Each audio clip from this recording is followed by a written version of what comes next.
How to see Instagram Wrapped. Hey guys, welcome back to another tutorial. Today I'll be showing you the ways to see Instagram Wrapped.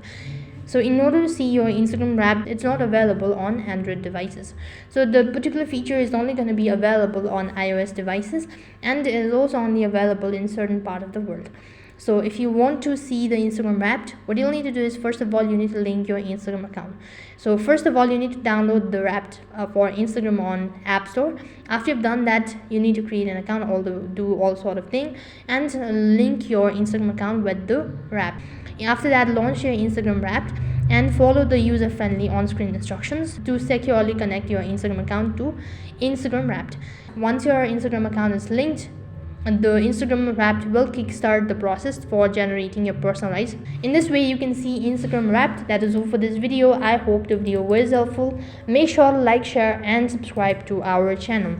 Thank you for watching. See you in the next video.